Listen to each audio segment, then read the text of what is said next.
I survived cancer, losing my arm and nearly losing hope. All that time, my wife was by my side, my strength, my purpose.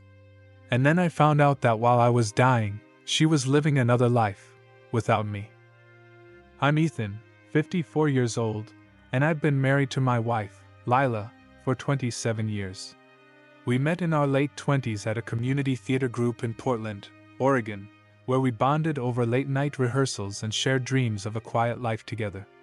We settled in a cozy coastal town called Astoria, raised 3 kids, and built a life that felt like it could weather any storm.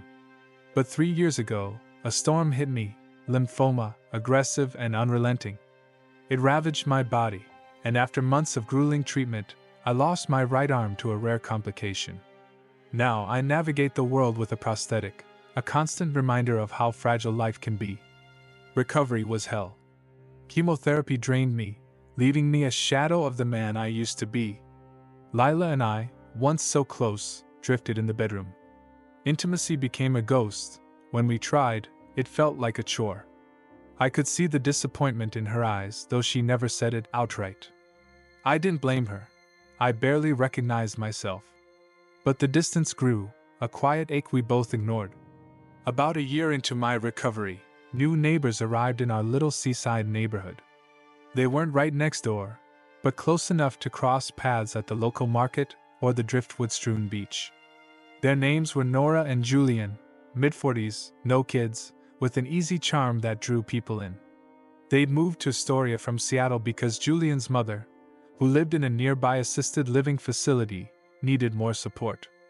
Nora, vibrant and quick to laugh, hit it off with Lila almost instantly. They met at a community book club, bonded over their love of psychological thrillers, and soon were inseparable.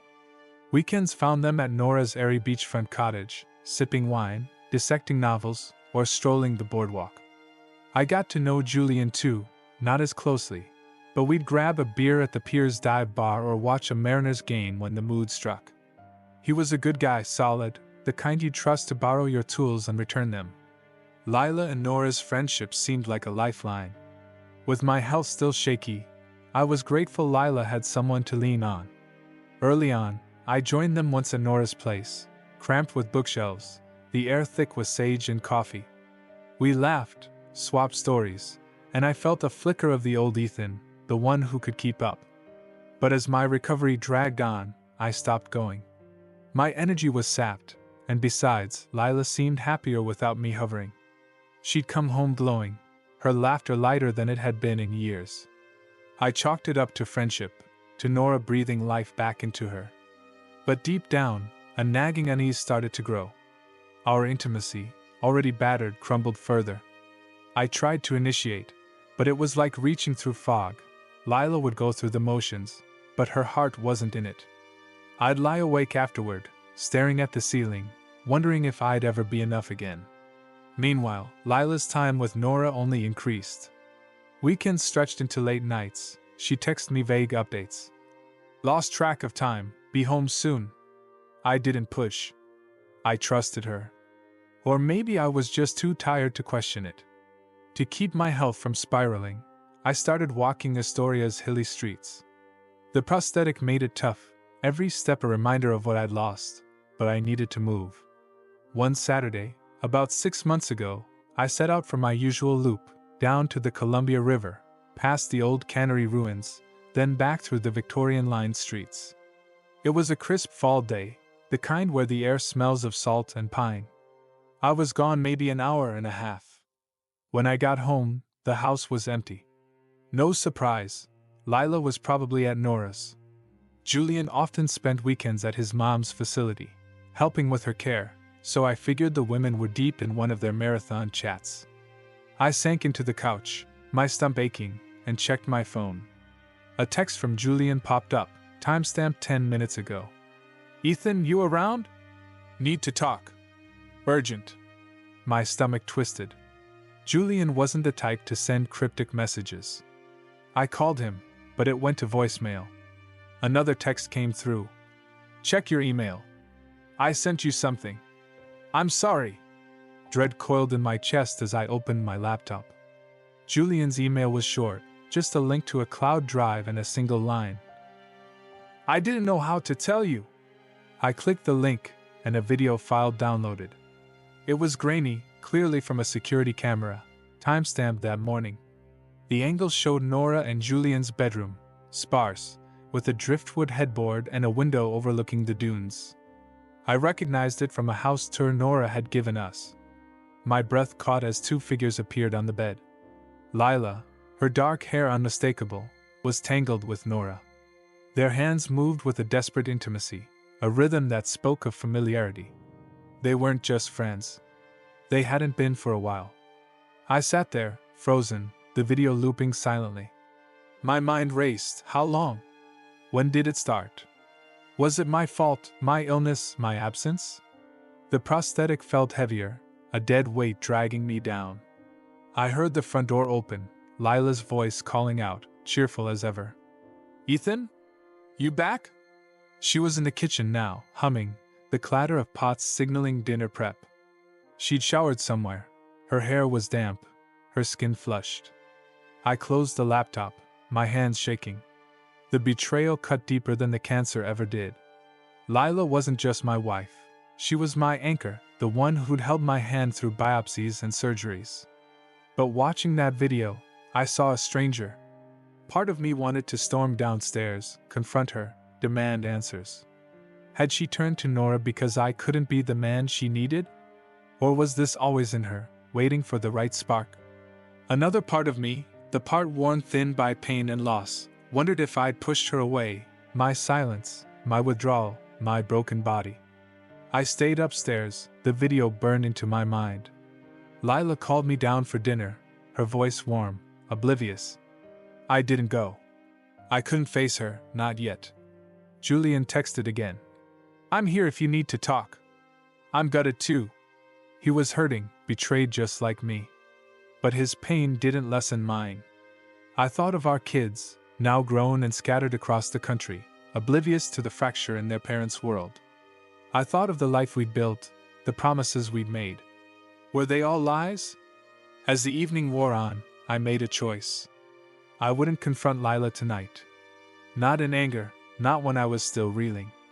I needed to understand why she'd done this, what it meant for us. Maybe there was a way back, a way to rebuild. Or maybe this was the end, the final blow to a marriage that had been dying long before Nora. But whatever came next, I'd face it on my terms, not as a victim of her choices. I stood, adjusted my prosthetic, and took a step toward the stairs. The house smelled of Lila's cooking, salmon and rosemary, my favorite. My heart ached, but I wasn't ready to let go. Not yet. I'd talk to her tomorrow, when the shock had settled, when I could see her not as the woman in the video, but as the one I'd loved for nearly 3 decades. For now, I'd sit across from her at the dinner table, eat her food, and pretend everything was fine. Because sometimes that's all you can do when the world you know falls apart. The next morning, I woke to the sound of gulls outside our window, their cries sharp against the soft crash of waves. Lila was already up, her side of the bed cold. I lay there, the weight of last night pressing against my chest. The video played on a loop in my mind, each frame a fresh wound. I wanted to believe it was a mistake, a one-time lapse, but the ease in their movements told a different story. This wasn't new. This was a secret they'd nurtured, hidden behind book clubs and beach walks. I pulled myself out of bed, the prosthetic clicking into place with a familiar ache. Downstairs, Lila was at the stove, flipping pancakes, the kitchen warm with the scent of maple syrup. She smiled when she saw me, but it didn't reach her eyes. Morning, sleepyhead. You okay? You were quiet last night. I nodded, my throat tight. Just tired. Walk took it out of me. It was a lie, but she didn't press. She never did anymore. We ate in near silence, the clink of forks deafening. I watched her, searching for a sign, guilt, nervousness, anything. But she was composed, her movements practiced. It made me question everything. How long had she been this good at pretending? After breakfast, I told her I was going for another walk. She kissed my cheek, her lips cool, and said she might head to Nora's later. The name hit like a punch, but I forced a smile. Sounds good, I said, and left before my face betrayed me. The streets of Astoria were quiet, the morning fog curling around the cedars. I walked without a destination, my mind churning. I needed answers, but confronting Lila felt like stepping off a cliff. What if she admitted it? What if she didn't? I wasn't sure which scared me more. My phone buzzed, another text from Julian. Can we meet? Pier noon. I typed a quick reply, my hands unsteady. Maybe he had more to say, something that could make sense of this mess. The pier was windswept, the air thick with salt. Julian was already there, leaning against the railing, his face haggard. He looked like he hadn't slept. Ethan, he said, his voice rough. I'm so damn sorry you got dragged into this. I shook my head. Not your fault. You didn't know either. We stood there, two men bound by betrayal, staring out at the gray water. He told me he'd suspected something for weeks. Nora's late nights, her evasiveness. The camera wasn't meant to catch them. He checked it on a whim, expecting to find Nora napping. Instead, he found the truth. I haven't confronted her yet, he admitted. I don't know how. Same, I said. Lila's acting like nothing's wrong. It's killing me. We talked for an hour, piecing together timelines. Nora and Lila's friendship had deepened around the time my chemo ended, when I was at my lowest. Julian's long hours at his mom's left Nora alone, just as my recovery left Lila adrift. It wasn't an excuse, but it was a crack in our lives they'd slipped through. Julian showed me another clip, one he hadn't sent. It was from a week earlier, same bedroom, same scene. My stomach lurched, but I watched, needing to know. The way Lila laughed with Nora, unguarded and alive, was a knife. I hadn't seen her like that in years. What now? Julian asked, his voice hollow. I don't know, I admitted. I need to talk to her, but I'm not ready to lose her. He nodded like he understood. We parted with a promise to keep in touch, two broken men trying to navigate the wreckage. I walked home, the fog thicker now, mirroring the haze in my mind. Lila was gone when I got back, a note on the counter. At Nora's. Back for dinner. My jaw clenched. Even now, she was with her. I spent the afternoon replaying memories, searching for clues. Had Lila always been drawn to women? Was this about Nora, or about escaping me? I thought of our early years, her laugh, her warmth, the way she'd curl into me after a long day. Where had that gone? By the time she returned, I'd made a decision. No more waiting. I needed the truth, whatever it cost. Dinner was quiet again, but this time, I broke the silence. Lila, I said, my voice steady despite the storm inside. We need to talk. Her fork paused, her eyes flickering with something, fear maybe. About what? About you and Nora. I watched her face, waiting for the mask to crack. She set her fork down, her hands folding in her lap. What about Nora? Her tone was careful, too careful. I know, I said, the words heavy. I saw you. On camera. In her bedroom. The color drained from her face, her breath catching. For a moment, she said nothing, her eyes locked on the table. Then, softly, Ethan, I'm so sorry. Sorry. The word felt like a slap. How long? I asked, my voice cracking. She hesitated, then met my gaze. A few months. It just happened. I didn't mean for it to. Didn't mean for it to? I laughed, bitter. You were in her bed, Lila. That doesn't just happen. Tears welled in her eyes, but I didn't stop. Was it because of me? Because I got sick? Because I couldn't. My voice broke, the prosthetic a dead weight at my side. No, she said quickly. It wasn't you. It was me. I was lonely, and Nora, she was there. She made me feel seen again. Seen? The word stung. I've been here, Lila. Fighting to stay alive, to keep us together. And you turned to her? She flinched, tears spilling now. I know I messed up, I didn't want to hurt you. I love you, Ethan. I always have. Love, I echoed, the word hollow. Is that why you lied? Why you're still sneaking off to her? She shook her head. I'm not. Today was. I was going to end it. I swear. I wanted to believe her, but the video, her ease with Nora, loomed large. Why didn't you tell me you were struggling? We could have faced it together. I didn't want to burden you, she whispered. You were already going through so much. The room felt too small, the air too thick. I stood, needing space. I need time, I said. I don't know what this means for us. She nodded, wiping her eyes. I'll do whatever it takes, Ethan. To fix this. I didn't answer.